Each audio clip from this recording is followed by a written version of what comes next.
Wellman TV. Marshall Ortega. Kabanata 321 ang 999th Shad Evil Spirit. Ang mga mata ni Raul, nakahawig ng isang daga, ay lumibot kay Harry at ang iba ay nagtipon sa harap ng bulwagan. Ito ang aking ika-999 na perpektong Shad Evil Spirit.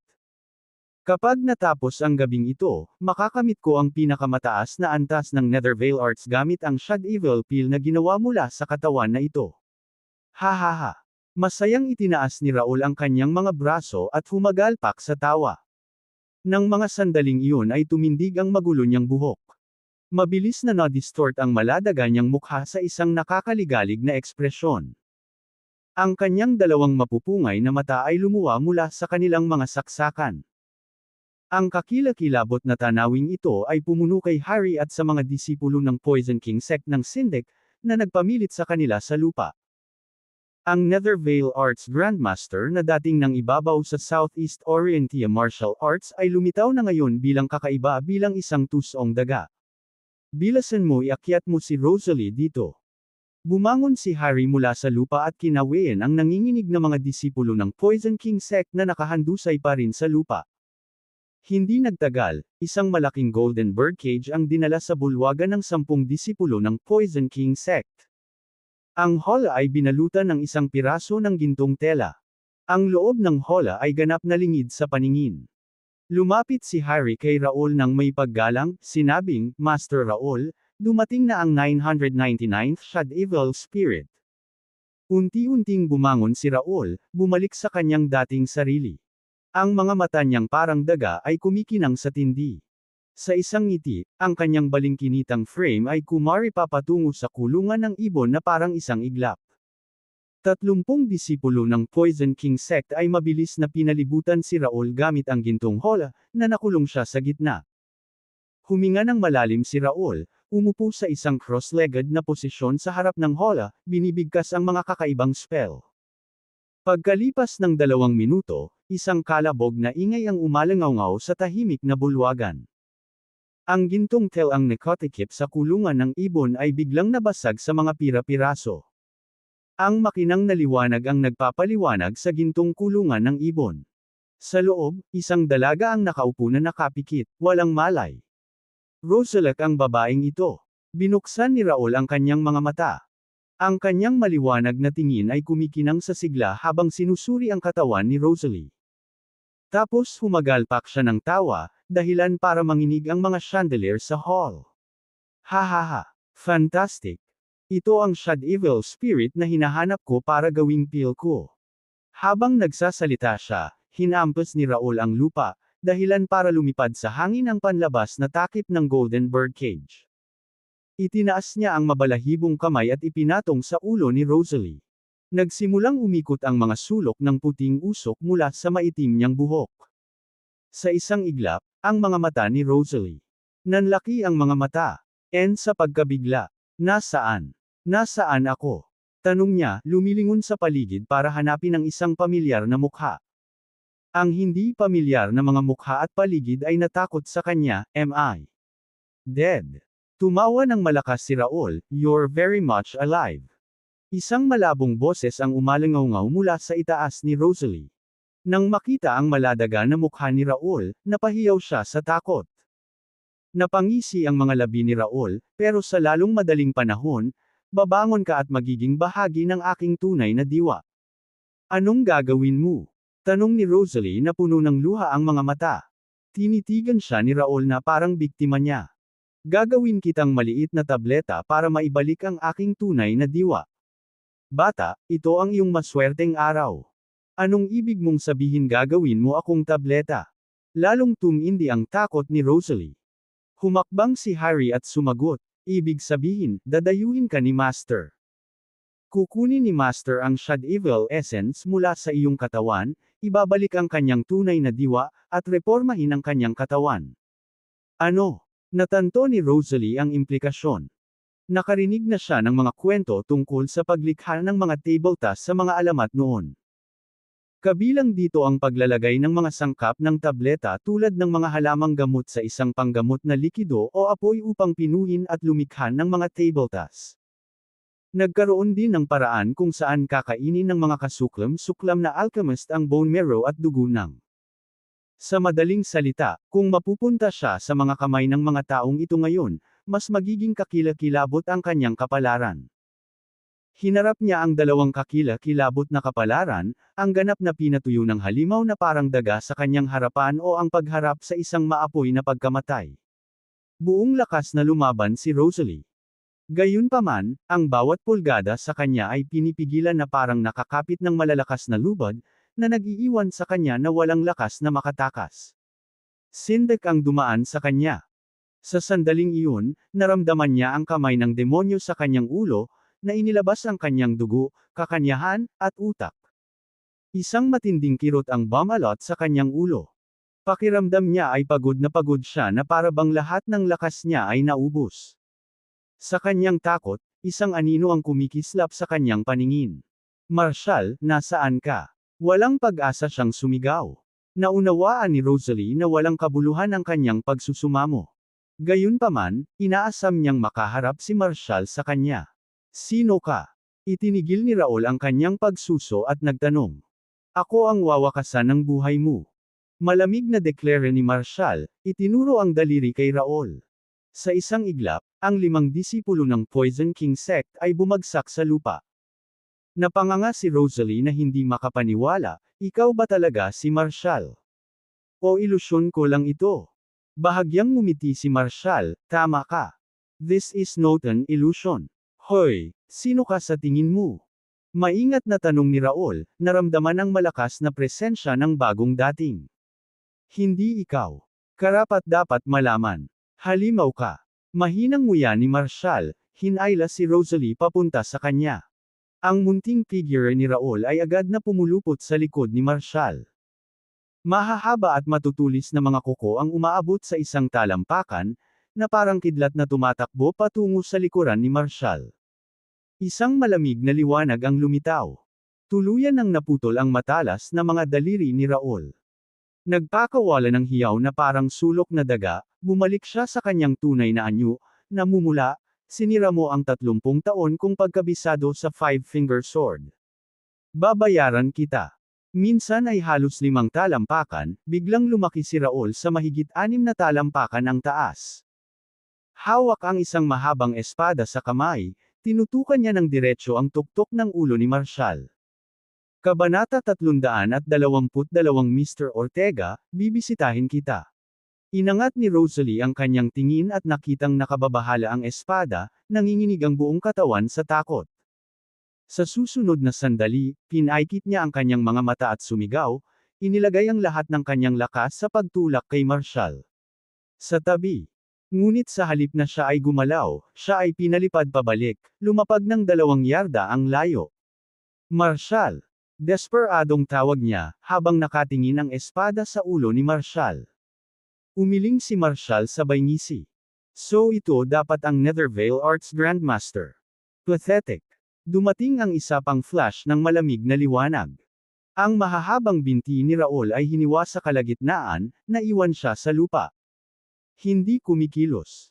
Handang ilunsad ni Raul ang isang nakatagong lumilipad na talim na nakatago sa loob ng kanyang katawan. Ngunit sa sandaling bumagsak ang kanyang mga mata sa nagniningning na Golden Dragon emblem na nakaukit sa Dragon Dagger, napaluhod siya. Lord Dragon Slayer, mangyaring maawa. Pagmamakaawa niya. Mukhang nagulat si Marshall. Dragon Slayer. Ano ang ibig sabihin nito? Ang Golden Dragon emblem ay lumutang paitaas, nababalot ng makapal na puting ambon na mabilis na kumalat sa buong bulwagan. Sa gitna ng matalim na pag-iyak ni Raul, isang hanay ng pulang dugo ang sumabog sa hangin.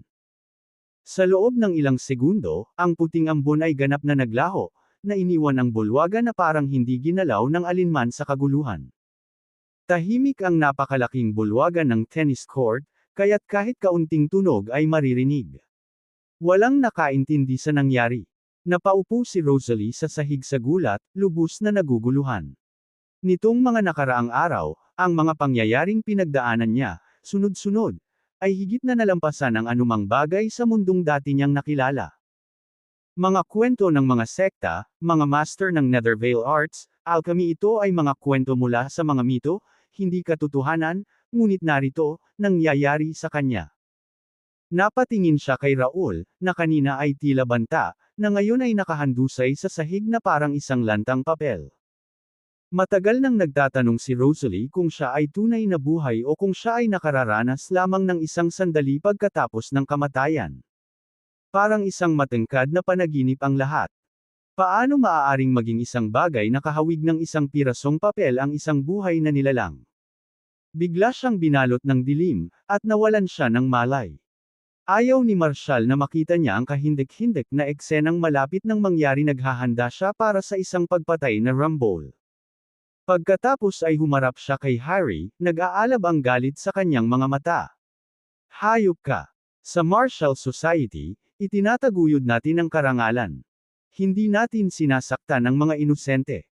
Paano lumubog ang iyong Poison King sect, pinagsasamantalahan ang mga inosenteng babae para sa iyong masasamang tukona? Karapat-dapat ka bang mag-exist? At ang pinakamasaklap sa lahat, naglakas loob ka pang i-provoke ako. Lumuhod si Harry sa harap niya, nagsusumamo ng desperadong, Mr. Ortega, napilitan kaming gawin ito ng aming pinuno ng sekta. Ginawa nila akong iset up ang Trust Gen Loan sa Draconia upang kumita ng maraming pera, at inutusan nila akong maghanap ng mga batang babae na may Shad Evil Spirit para sa paglilinang ni Raul. Sa kabuuan, mahigit 2,000 batang babae ang nahuli, na may 999 na batang babae tulad ni Rosalie na umaangkop sa pamantayan. Lahat ng babaeng tumugon sa pangangailangan ni Raul ay ginawa niyang table task. Ang natitira, ang mga hindi kwalipikado, ay ibinenta sa mga nightclub. Isang nakakainis na tawa ang pinakawalan ni Marshall. Kayong mga halimaw, sabay kayong mamatay. Walang babala, ang Dragon Dagger ay umiikot sa hangin, umiikot ng ligaw sa bulwagan. Lahat ng 147 na disipulo ng Poison King sect ay bumagsak sa sahig. Si Harry, na nakasaksi sa nakakatakot na tanawin, ay humingi ng awa kay Marshall. Humalaklak si Marshall, mukhang hindi pa nasasabi sa iyo ng Poison King sect ang mga gawi ko. Posible pa namang bigyan ka ng babala ngayon. Walang nakaligtas sa ilalim ng Dragon Dagger. Sa susunod na sandali, ang dragon na punyal ay nagbuga ng isang nakakatusok na dagandong, na naghiwa sa lalamunan ni Harry. Tinakpan niya ang kanyang naputol na leeg, tinitigan sa takot ang umaatres na figure ni Marshall, humihingal, Divine Drakebane. Binuhat ni Marshall si Rosalek at naglakad palabas ng tennis court na marahang tinatapik ang likod niya. Gumalaw si Rosalie mula sa kanyang kawalan ng malay. Kumapit siya sa braso ni Marshall, nagtatanong, Marshall, nasaan tayo? Anong nangyari sa mga masasamang iyon?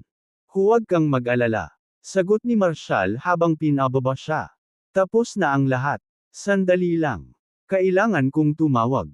Tinawag niya si Leonardo, Leonardo, kayo na ni Ryder ang bahala sa kinalabasan ng mga Vicks. Ang Vic Entertainment ay sasailalim sa iyong pamamahala mula ngayon. Oh, at siguraduhin hayaan mo itong si Amak. Napasulyap si Rosalie sa kalapit na bulwagan ng tennis, kung saan kumikislap ang mga ilaw, at biglang nag-click sa lugar ang lahat. Marshall, I can't thank you enough. Kung hindi dahil sa'yo, hindi mabilang na beses na namatay si Tel. Ngumisi si Marshall. Halika, ibabalik kita sa Draconia. Kinaumagahan, dinala ni Marshall si Rosalie sa Terranova International Airport. Mas pinili niyang iwasang makatawag ng atensyon, kaya hindi niya ipinaalam sa sinuman ang kanilang pag-alis. Sa pagpasok sa lobby ng paliparan, isang grupo ng kumpleto sa gamit na City SWAT team ang lumikha ng isang secure na daanan para sa sila. Nagulat si Rosalie sa nakita at likas na umatras. Mr. Ortega, nandito kami para makita ka ayon sa bilin. Inihayag ni Cyrus, kasama ang isang saludo mula sa lahat ng miyembro ng SWAT team. Bumantong hininga si Marshall at umiling, binigyan si Cyrus ng panatag na tapik sa balikat. If you have time, please look after Brenda and Marisa for me. With that, hinawakan niya ang nanginginig na si Rosalie at nagpatuloy sa airport. Mr. Ortega. Isang matalim na boses ng babae ang tumawag mula sa likuran. Nagmamadaling lumapit sina Annie at Ivy kay Marshall. Nang lumingon si Marshall, sinamantala ni Annie ang sandaling iyon upang magtanim ng mabilis na halik sa kanyang pisngi. Ano? Anong ginagawa mo? Bulalas ni Marshall, na likas na umatras. Ikinuyom ni Annie ang ipinagmamalaki niyang dibdib. Tumingin siya sa kanya nang may panaginip na tingin. Mr. Ortega, ako. Umalis ka, ayokong mahuli ako ng paparazzi. Mabilis na sabi ni Marshall na tumabi sa kanya. Annie beamed, Mr. Ortega, salamat. Si Marshall ay winuwagayway ang kanyang kamay habang ginagabayan si Rosalie patungo sa checkpoint ng seguridad sa paliparan. Namuo ang luha sa mga mata ni Annie habang tinatawag siya, Mr. Ortega bibisitahin kita. Kabanata 323 Play Him Like a Mouse. Nagmamadaling sinundan ni Rosalie si Marshall, sabay tingin sa kanyang balikat habang mabilis silang bumababa sa terminal ng airport. Binalik niya ang tingin kay Ivy at Annie, naningkit ang mga mata sa kuryosidad. Nakasandal, bamulong siya, Marshall, yung dalawa. Para silang mga bida sa pelikula, di ba? Bahagyang tumanggo si Marshall. Tama ka. Pareho silang artista. And one of them is a top star already, while the other's right behind her, he added. Bamantong hininga si Rosalie, bumagsak ang mga balikat. Kung alam ko lang na sila yun, hihingi sana ako ng picture. Umiling si Marshall, may malabong ngiti na naglalaro sa kanyang mga labi. Tao pa rin ang mga artista. Ang pagkuha ng larawan ay hindi magbabago kung sino ka o kung sino sila. Marshall, panimula niya, na sumulyap sa kanya, binanggit nila na maaaring pumunta sila sa Harmon Field.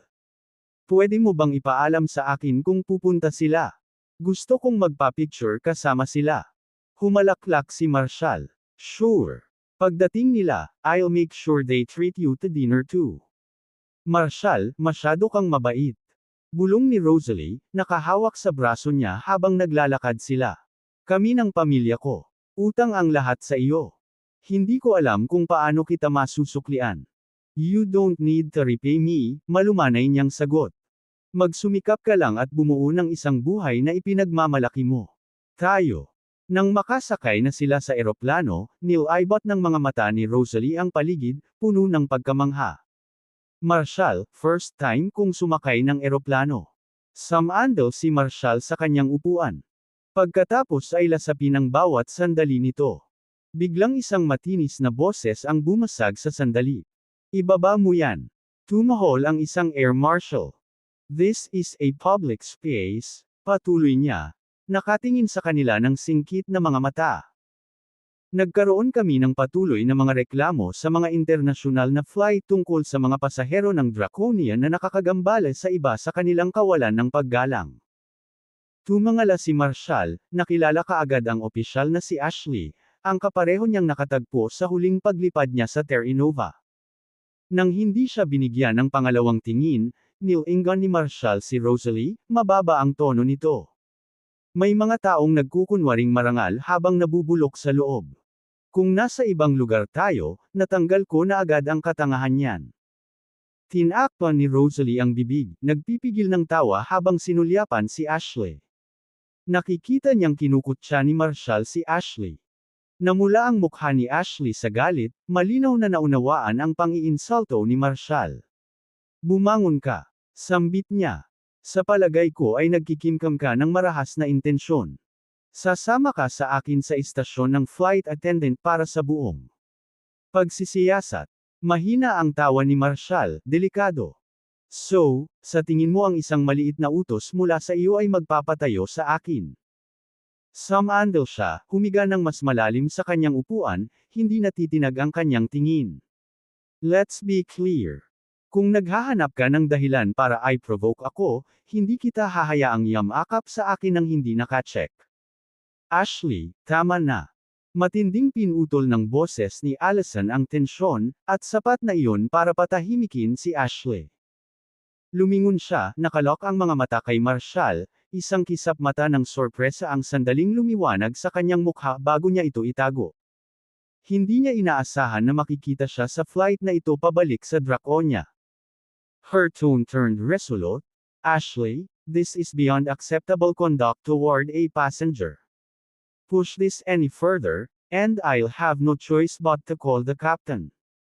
Pinaikit ni Ashley ang kanyang mga mata, namumuo ang iritasyon. At anong ibig mong sabihin dyan, Allison?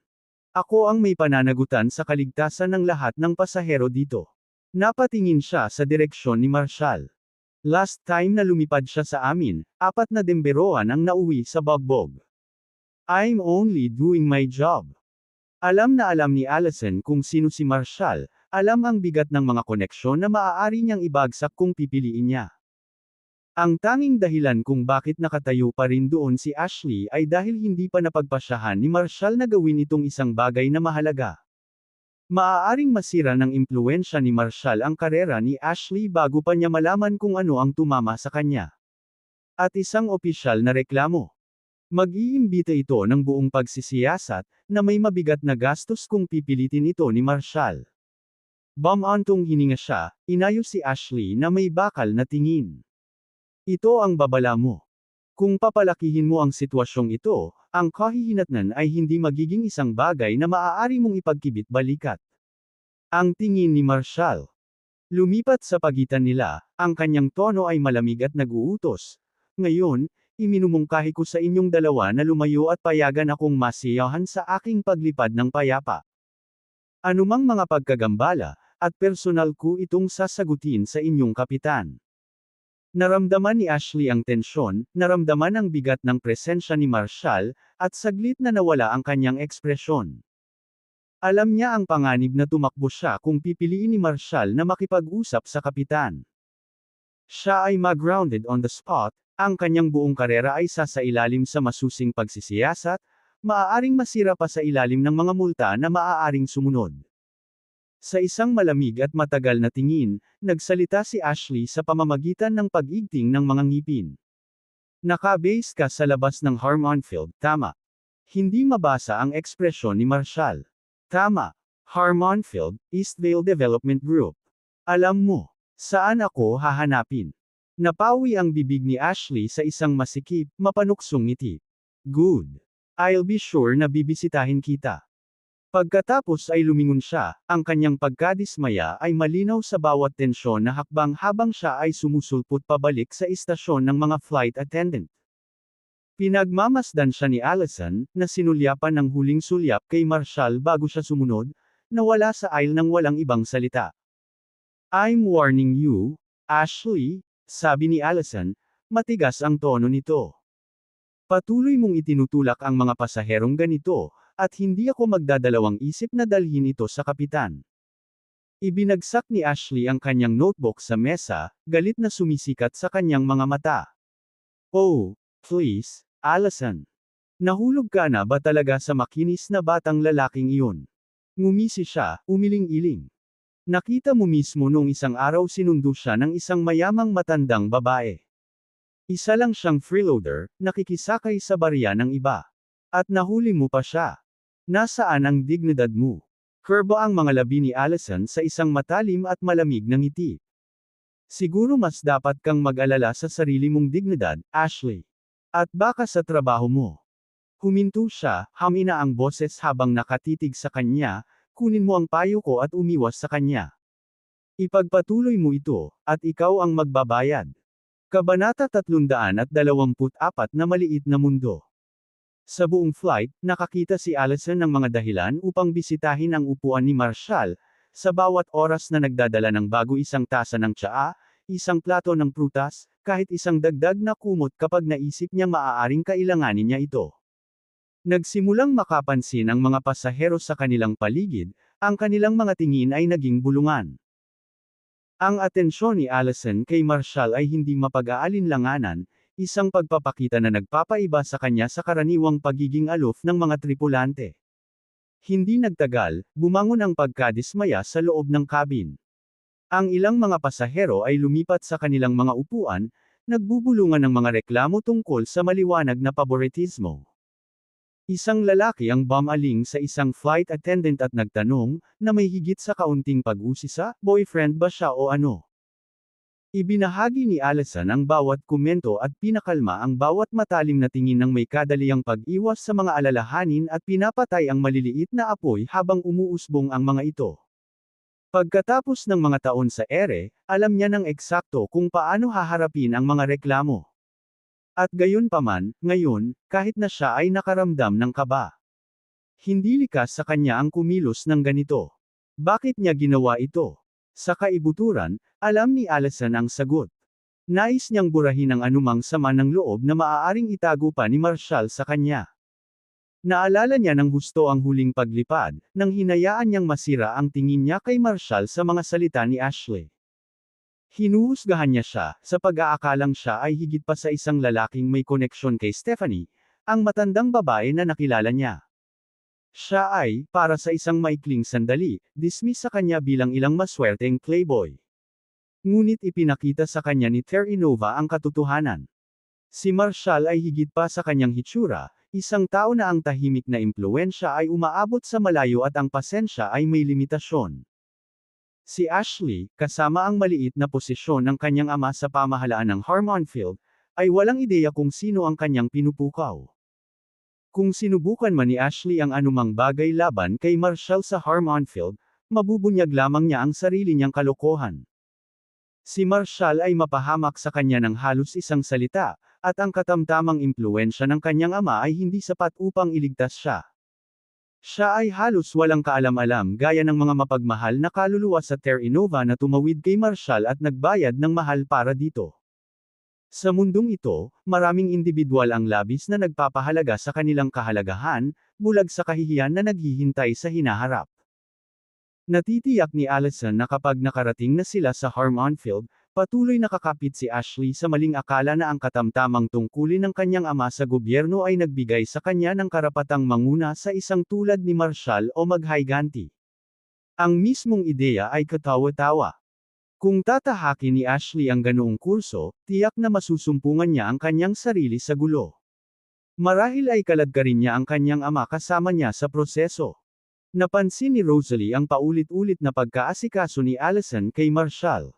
Madalas niyang naiisip na tanungin si Marshall tungkol dito ngunit sa bawat pagkakataon ay nag-aalangan siya.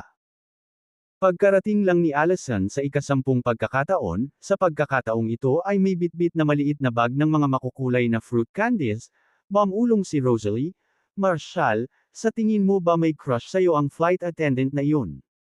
Tumawa ng mahina si Marshall. Ang iniisip niya ay walang katuturan.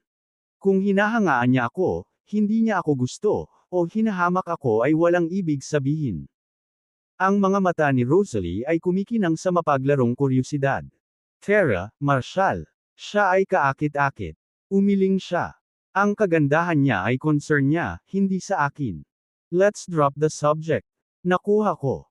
Mapaglarong inilabas ni Rosalie ang kanyang dila, sinaway ang sarili sa pagtutulak. Naunawaan niya na ang pagpindot kay Marshall sa mga paksang nais niyang iwasan ay magsisilbi lamang na pag-udyok sa kanya. Samantala, sa kwarto ng mga tripulante, natanong ni Allison si Ashley, na nagtatampo sa katahimikan. Nagpa siyang mag-alok sa kanya ng isang salita ng pag-iingat. Ashley, kailangan kong payuhan ka, huwag mo nang isipin ang paghihiganti laban kay Marshall. Seryoso, nagtatampo ng sama ng loob sa isang pasahero. Hindi ba parang absurd yun para sa'yo? Ang paggawa nito ay magpapalubha lamang ng iyong buhay at magpapabigat sa iba sa paligid mo. Isang nakakainis na tawa ang pinakawalan ni Ashley. Hindi ko kayang tiisin ang mga lalaking umaasa sa iba para makadaan. Hindi niya itinatayo ang kanyang buhay sa pamamagitan ng kanyang mga kakayahan. Ipinagmamalaki lamang niya ang kanyang hitsura at niloloko ang kanyang paraan. Hindi mo ba napansin? May kasama pa siyang magandang babae ngayon. Mukhang walang muwang at walang karanasan ang babaeng iyon. Halatang sinasamantala niya ang pagiging inosente niya. Tumawa si Allison, umiling-iling sa hindi makapaniwala. Siguro hindi mo napansin, pero he's quite the sensation. Kahit major celebrities humahanga sa kanya. Ngumisi si Ashley at ipinikit ang mga mata. Allison, pinapaikot mo ba ako sa isang fairy tale? Do you honestly believe any top-tier celebrities would be interested in a pretty boy like him? Are you referring to those washed up stars over 60? Isang mahabang buntong hininga ang pinakawalan ni Allison. Fine, hindi na ako makikipagdebate sa'yo. I just want to give you a heads up. It's best not to stir the pot with him. It'll be better for you in the end. Better for me. Are you suggesting I'm incapable of hold my own against him? Tumutulo ang hinanakit sa boses ni Ashley. Pilit na tiisin ni Allison ang kanyang kaiabangan. Oo, hindi mo talaga may kukumpara. Hindi siya basta-bastang tao. Sa pagiging burokrato lamang ng iyong ama. Naihampas ni Ashley ang palad sa mesa dahilan para mapailang ito. Allison, alam kong hinamak mo ako. Totoo ang aking ama ay nagtatrabaho bilang isang mababang antas ng publisidad, ngunit alam mo ba kung sino ang aking tagapagturo? Siya ang presidente ng Draconia Go Association. Isa ako sa mga disipulo niya. Bago, hindi na ako magiging flight attendant. Plano ng aking mentor na sumisid ako sa Go Research. Sabihin mo sa akin, hindi pa ba iyon kahanga-hanga? Ayokong banggitin ito kanina. I prefer to keep things low-key. Allison, alam mong may nararamdaman ako para sa'yo. Hindi mo ba naisip na sapat na ang mga nagawa ko para maging karapat-dapat sa'yo? Nagulat si Allison sa biglaang pag-amin nito. Gayunpaman, nang isaalang-alang niya si Marshall, parang kakaunti ang mga kredensyal ni Ashley. Pinili niyang tumahimik. Napagtanto niya na ang isang tao na may labis na pagmamataas ay tatanggihan ang kanyang mga babala. Malapit na niyang malaman ang katotohanan tungkol sa kanyang katangahan. Hindi nagtagal, lumapag ang eroplano sa Harmon-Field International Airport. Paglabas nila ng terminal ay sumugod si Allison para maabyutan si Marshall. Mr. Ortega, gusto kong malaman mo na partly from Harmon-Field din ako. Tinanguan siya ni Marshall ng magalang, ngunit hindi niya itinuloy ang pag-uusap. Patuloy ni Allison, kasama ang tiyuhin ko sa Eastvale Development Group. Pwede ba kitang ihatid sa hapunan minsan? Nag-alinlangan si Marshall, nagulat nang matuklasan na ang flight attendant na ito ay pamangkin ni Jonah. Napakaliit talaga ng mundo noon. Hindi, salamat. Marshall, tumigil ka nga dyan. Habang nag-uusap ang dalawang tao, isang babaeng hinamak ni Marshall ang hamarang sa kanyang dinadaanan. Kabanata 325 Kakaibang pakikipag-ugnayan. Natigilan sina Allison at Rosalie, nalilito sa nangyayaring eksena. Marshall, alam kong hindi mo kakayanin na makita ako. Pag-anunsyo ni Alice, nakatutok ang kanyang tingin sa hindi naaabala na si Marshall. Ang kanyang mga mata ay puno ng pagmamataas. Dahil ba nalaman mo ang tungkol sa engagement ko kay Zachary nitong linggo? Iniiwasan mo ba ako dahil sa discomfort? Sinimulan ni Allison na i-unravel ang mga layer ng tensyon. Ang babaeng ito, napagtanto niya, ay nagbahagi ng masalimuot na nakaraan kay Marshall. Pinag-aralan ni Allison si Alice ng may matinding interes. Sa kapansin-pansing mga tampok at isang figure na nakakabighani, siya ay isang tunay na kagandahan. Nalipat ang tingin ni Allison sa marangyang sasakyan na nakaparada sa malapit, kung saan tumabi si Zachary kay Alice. Magkasama silang naglabas ng yaman at katayuan. Si Marshall, na hindi interesado sa paghaharap, ay sinubukang lumampas sa kanila. Ngunit humakbang si Alice sa kanyang landas. Why are you dodging me, Marshall? Are you upset about my engagement? Is that why you can't meet my gaze? Isang malamig na ngiti ang isinagot ni Marshall. Alice, matagal nang natapos ang kabanata natin. What's the point of this charade? Your engagement doesn't concern me. Magpakasal ka man o hindi, walang magbabago sa akin. At saka, engagement lang. Kailangan ba talagang gumawa ng ganoong eksena? Akalain mong aakyat ka na sa royalty. Pinipigilan nina Rosalie at Allison ang pagtawa, halos sumabog ng malakas. Umiling si Alice, nagkukunwaring pagkadismaya. Tinuro niya si Rosalie. Ito ba talaga ang dapat mong ipakita sa sarili mo, Marshall?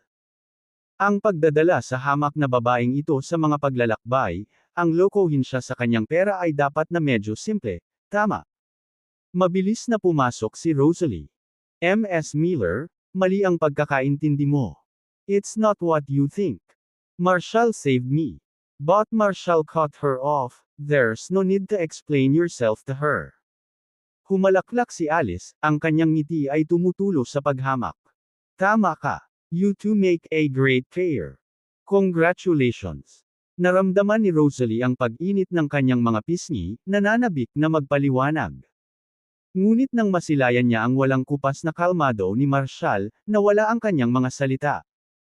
Tumangala siya sa matangkad nitong anyo, namumuo ang paghanga sa loob niya. Pagkatapos ang kanyang tingin ay bumalik sa kusang loob ng ngiti ni Alice, at isang tahimik na amusement ang gumapang sa kanya. Alice, marahil balang araw ay mauunawaan mo ang katotohanan, at pagdating ng araw na iyon, ubusin ka ng panghihinayang. Nang nanatiling tahimik si Marshall, hindi na napigilan ni Alice ang pagngisi. Well, Marshall, dahil pinagtagpo tayo ng tadhana, papasukin kita sa ilang balita. This Sunday, Mr. Gill and I are officially getting engaged. Tumawa siya. Si Mr. Gill ay nag-promote ng kaganapan sa telebisyon at social media. Ang mga piling tao ng Harm On-Field, kasama ang ilang mga reporter, ay dadalo sa aming seremonya ng pakikipag-ugnayan. At tinitiyak ko sa iyo, ang ating seremonya ay magiging kagilahil-alas. Ito ay tiyak na gagawa ng mga alon sa buong Harm On-Field. Tumawa ng mahina si Marshall. That's wonderful. Malaya ba akong umalis ngayon? Sandali lang. Si Alice, na puno pa rin ng pananabik, ay humakbang sa harapan niya. I should tell you that our engagement is not taking place in some ordinary five-star hotel in Harm On-Field. Isn't that something? Kumbaga. Nakangiting alam ni Marshall. Nagpaplano ng isang bagay na medyo hindi kinaugalian. Siyempre, ang kasal ay isang pangunahing milestone, at nararapat itong maging engrandi at hindi malilimutan. Ngumisi si Alice. Mahuhulaan mo ba kung saan ito gaganapin?